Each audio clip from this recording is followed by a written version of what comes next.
اور اللہ نے اہم حکم یہ بھی بیان کیا کہ جب عورت کو طلاق دو تو جہاں وہ طلاق کے بعد نکاح کرنا چاہتی ہے اس کے نکاح میں رکاوٹ مت بنو، کباب میں ہڈی بننے کی کوشش مت کرو۔ یہ بھی زمانے جاہلیت میں ہوتا تھا اور آج بھی ہوتا ہے۔ فلا تعضلوهن ان ينكحن ازواجهن، اگر تم نے چھوڑ دیا ہے اس کو، عرب اس کو غیرت کا مسئلہ بنا لیا کرتے تھے کہ ہم نے چھوڑا ہے تو اب ہم کہیں اور اس کی شادی نہیں کرنے دیں گے۔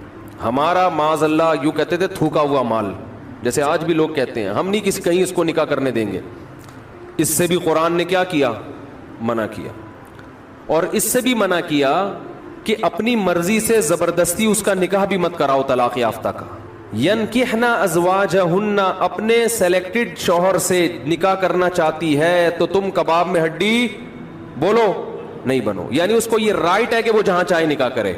یہ بھی خرابی ہے آج کل بعض علاقوں میں، یہ خرابی ہے کہ بیوہ کو یا طلاق یافتہ کو نکاح تو کرنے دیتے ہیں لیکن بعض علاقوں میں دستور ہے نکاح ہمارے ہی خاندان میں ہوگا، آپ ہمارے خاندان سے باہر نہیں جا سکتی۔ اس کو بھی قرآن نے کیا کیا؟ بولو ختم۔ نکاح بھی سے بھی نہیں روک سکتے اور نکاح بھی وہاں ہوگا جہاں آپ نہیں بلکہ یہ چاہے گی۔ اس میں اللہ نے عمر کی کوئی قید نہیں لگائی، 40 سال کی بیوہ یا طلاق یافتہ ہو، 50 سال کی ہو، 55 سال کی ہو، یہ تمہارا ہیڈ ایک نہیں ہے، تمہیں زیادہ ٹینشن لینے کی ضرورت نہیں ہے۔ لوگ بڑی ٹینشن لے رہے ہوتے ہیں کہ تمہیں ضرورت کیا ہے، اب 4 بچے ہیں تمہارے، 5 بچے ہیں، اس عمر میں تمہیں شادی کرتے ہوئے شرم نہیں آتی؟ چھوڑو بھائی، کیا ضرورت ہے؟ تو اللہ فرماتے ہیں کہ تمہیں ٹینشن لینے کی ضرورت بولو یہ اس کا ہیڈ ایک ہے، یہ تمہارا ہیڈ ایک نہیں ہے۔ جیسے کوئی 4 شادیاں کر رہا ہے تو اس کا ہیڈک ہے نا، آپ کا ہیڈک تھوڑی ہے یہ۔ آپ پتہ نہیں کیوں پریشان ہے، مفتی صاحب وہ کیا ہو گیا، وہی ان کا ہیڈک ہے، آپ کا ہیڈک نہیں ہے یہ۔ میں اپنی بھی درمیان میں لگا دیتا ہوں نا۔ تو ہر ایک کے ہیڈک ہم نے پالے ہوئے ہیں، وہ یہ کیوں کر رہا ہے، وہ یہ کیوں کر رہا ہے، وہ کم عمر سے شادی کیوں کر رہا ہے، وہ بڑی عمر سے شادی کیوں کر رہی ہے، یہ ہوتے ہیں نا لوگوں کے مسائل۔ اس نے یہ کیوں کر لیا؟ ایک خاتون نے مجھے بتایا کہ وہ ایک دفعہ بیوہ ہوئی، اللہ کی قدرت دوبارہ شادی، دوبارہ بیوہ ہو گئی۔ تیسری دفعہ جب ان کی شادی ہو رہی تھی لوگ مذاق اڑا رہے تھے، بس کرو یار 2 دفعہ بیوہ ہو گئی، اب آرام سے بیٹھو۔ اب وہ بیوہ تو کوئی بھی ہو سکتا ہے، جوانی میں بھی عورتیں بیوہ ہو جاتی ہیں۔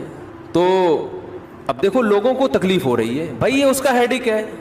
اچھا لوگ اس سے شادی کرتے ہوئے ڈر رہے تھے ان سے کہ میں بھی بیوہ پھر میں نہ مر جاؤں، تو اس سے کوئی تعلق نہیں ہے۔ ہو سکتا ہے 2 دفعہ بیوہ ہونا تقدیر میں لکھا ہو، 3 دفعہ نہ ہو۔ یہاں مجھے وہ چٹکلا یاد آتا ہے، وہ ایک آدمی نے، ابے چھوڑو چٹکلوں کو، ابھی قرآن کو فوکس کرتے ہیں۔ آخر میں چٹکلے ہونا یہ صحیح ہوتا ہے، درمیان میں ہی آ جائیں تو پھر سارا موضوع چینج ہو جاتا ہے۔ اتنے اچھے احکام بیان ہو رہے ہیں قرآن کے، آگے اس کو آپ نے لوگوں کو بتانا بھی ہے۔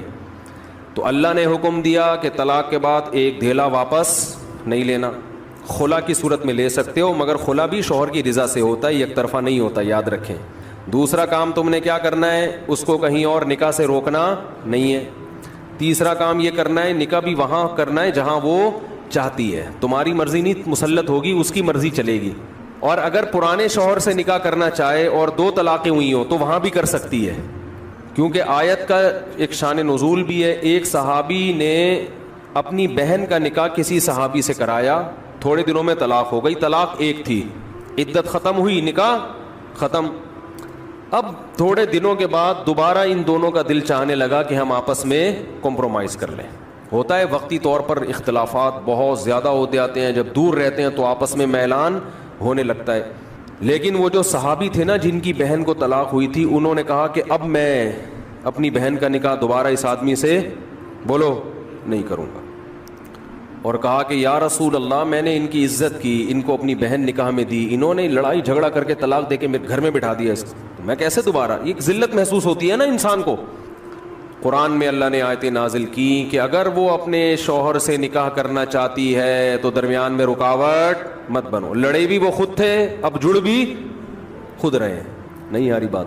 اس کو بھی لوگ غیرت کا مسئلہ بنا لیتے ہیں، سسر صاحب بنا لیتے ہیں، میرے داماد نے میری بیٹی کو طلاق دی ہے، میں تو نہیں واپس بھیجوں گا۔ بھائی دنیا میں جو آدمی میں لچک نہیں ہے نا، فلیکسیبلٹی نہیں ہے، لچک نہیں ہے جس میں، وہ کبھی بھی کامیاب نہیں ہو سکتا۔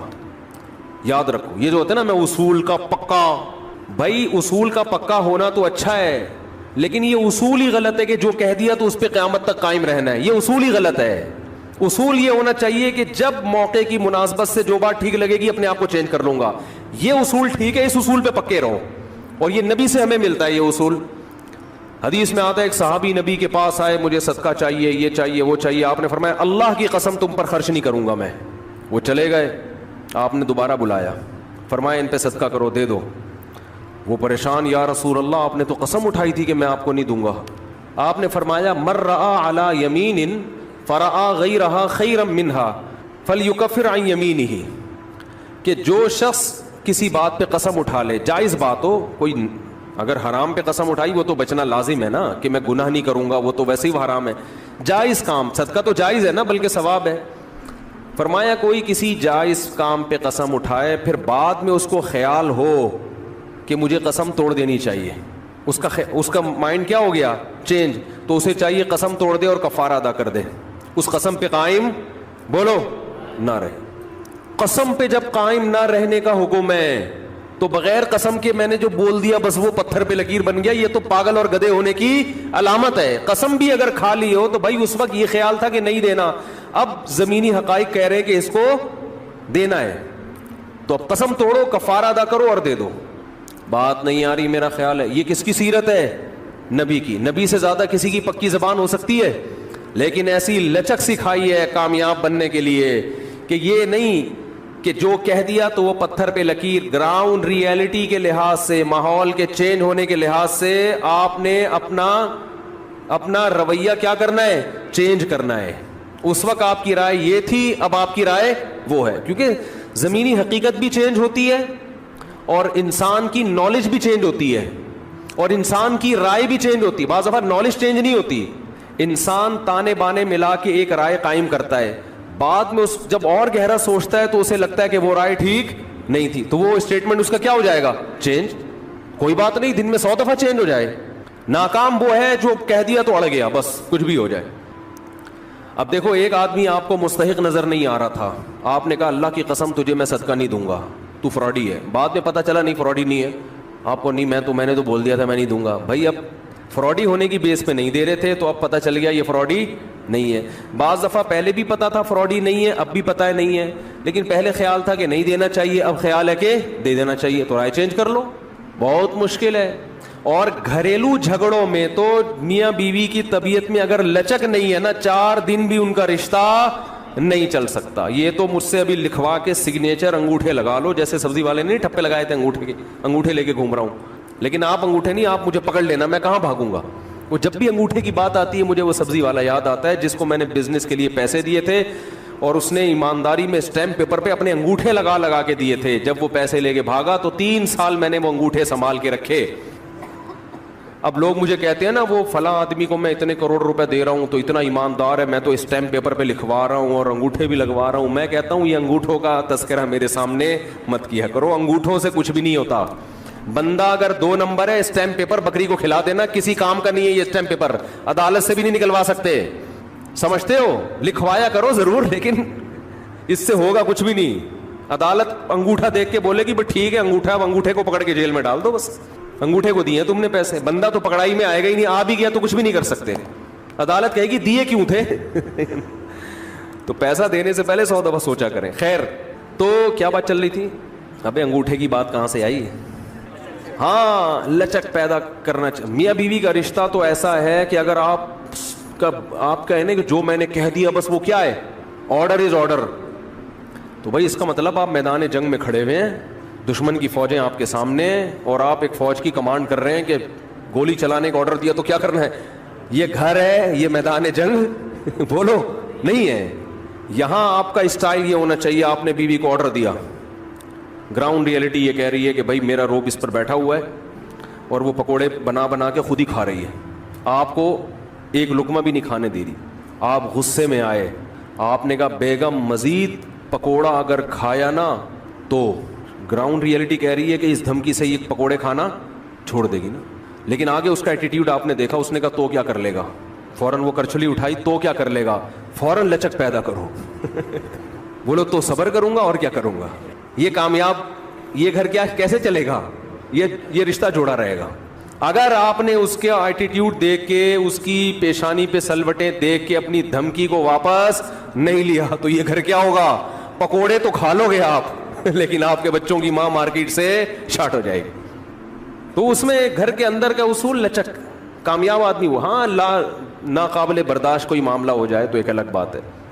تو اللہ نے کیا حکم دیا کہ اگر ڈیورس ہو گئی ہے پھر دوبارہ ملنا چاہتے ہیں تو کباب میں ہڈی بولو مت بنو, ملنے دو ان کو, کوئی مسئلہ نہیں ہے. ہاں یہ قرآن نے کہا ہے کہ اس شرط میں ملیں کہ ان کا اپنے بارے میں یہ خیال ہو کہ دوبارہ وہ جھگڑے نہیں کریں گے. ایسا نہ ہو ملتے پھر وہی ٹینشنیں شروع کر دیں, اب دوبارہ اپنی اصلاح کر کے آئیں کہ بھئی اب ان ماضی کے قصوں کو چھیڑنا نہیں ہے. لیکن یہ ایک یا دو طلاقوں کے بعد ہے, 3 طلاق کے بعد نہیں مل سکتے جب تک کہ کہیں اور نکاح نہ ہو جائے اس کا. تو خیر قرآن مجید میں اس میں اللہ نے یہ بھی حکم دیا وَلَا يَحِلُّ لَهُنَّ أَن يَكْتُمْنَ مَا خَلَقَ اللَّهُ فِي أَرْحَامِهِنَّ. 100 روپے میں حور کا چانس لینے میں کوئی حرج نہیں. لیکن یہی مولوی صاحب اگر آپ سے کہیں کہ 5 کروڑ روپے اس ڈبے میں ڈال دو اور گارنٹی سے کہتا ہوں کہ تمہیں 70 حوریں ملیں گی, آدمی کہتا ہے مولوی صاحب 70 کیا 70,000 بھی ہونا, 5 کروڑ کی رقم میں داؤ پہ لگانے, نہیں ملی تو کیا ہوگا؟ کیا خیال ہے, کیا خیال ہے بھائی؟ نہیں ملی تو کیا ہوگا؟ چوڑے میں آ جائیں گے. 5 کروڑ یہاں والی جو ہے وہ بھاگ جائے گی ہماری جو اپنی حور ہے, جب سارے پیسے اس کو پتا چلیں گے نا حور کی بھیٹ چڑھا دی ہے اس نے, تو یہاں والی کیا ہوگی؟ وہ بھاگ جائے گی. بڑی قربانی انسان ناممکن ہے جب تک اپنی آنکھوں سے یہی منظر 70 حوریں لا کے اس کے سامنے کھڑی کر دی جائیں اور کہے 5 کروڑ روپے دے اور یہ 70 حوریں لے جا, پھر گن پوائنٹ پہ نا لوگوں سے چھین کے 5 کروڑ روپے کا انتظام کرے گا. سمجھ میں آ رہی ہے بات کہ نہیں آ رہی؟ تو اب میں اس سوال کو دوبارہ لے کر آتا ہوں کہ بھائی میرے پاس اگر یہ آپشن ہوتا کہ میں اسلام کو خدا نخواستہ چھوڑ دیتا تو اسلام مجھے یہ آپشن دے نہیں رہا. وہ کہہ رہا ہے آخرت میں تمہارا کیا ہوگا؟ بے تحاشا نقصان. بلکہ اسلام تو مجھے کہہ رہا ہے کہ اگر کبھی موقع ملے اللہ کے راہ میں لڑنے کا اور جہاد تم پہ فرض ہو جائے تو جان بھی دینی پڑی تو آپ کو جان دینی پڑے گی. غزوہ تبوک میں ہوا نا جہاد فرض عین ہوا, بہت سارے صحابہ جنہوں نے بڑی بڑی قربانیاں دی تھیں, غزوہ احد میں قربانیاں تھیں, غزوہ بدر میں ان کی قربانیاں, پھر فتح مکہ میں وہ شریک تھے, غزوہ خندق میں انہوں نے پیٹ پہ پتھر باندھے, بھوک پیاس برداشت کی, اپنے گھروں کو قربان کر دیا. حضرت ابو سعید خدری رضی اللہ تعالی عنہ 10 سال کے نبی کی خدمت میں آئے, یا رسول اللہ میرے باپ بھی احد میں شہید ہو گئے, میرا بھائی بھی احد میں شہید ہو گیا, گھر میں کمانے والا کوئی بھی نہیں ہے, آپ ہمارے ساتھ تعاون کریں, بتاؤ میرے پاس اگر کوئی آتا, میں کہتا یار اس آدمی نے میرے لیے اتنی بڑی قربانی دی ہے کہ باپ بھی شہید کروا دیا, بھائی بھی, اور گھر میں اب کوئی کمانے والا نہیں ہے, میں بے تحاشا چندے کا اعلان کرتا کہ نہیں کرتا کہ یار یہ تو میرا خاص وفادار آدمی ہے. نبی نے اعلان نہیں کیا. نبی نے کیا فرمایا؟ من یستعفف یعفہ اللہ, جو اپنے دامن کو مخلوق کے سامنے ہاتھ پھیلانے سے پاک رکھنا چاہتا ہے نا, چاہتا ہے اللہ بھی ہمیشہ اس کے دامن کو مخلوق سے پاک. ہاتھ کس کے ساتھ سامنے پھیلا رہا ہے؟ پیغمبر کے. لیکن پیغمبر اپنے آپ کو بھی مخلوق کی فہرست میں لا رہے ہیں, خالق کی فہرست میں نہیں لا رہے. پیغمبر سے بڑا کوئی ہو سکتا ہے؟ لیکن نبی کیا کہہ رہے ہیں؟ میں بھی تو مخلوق ہوں.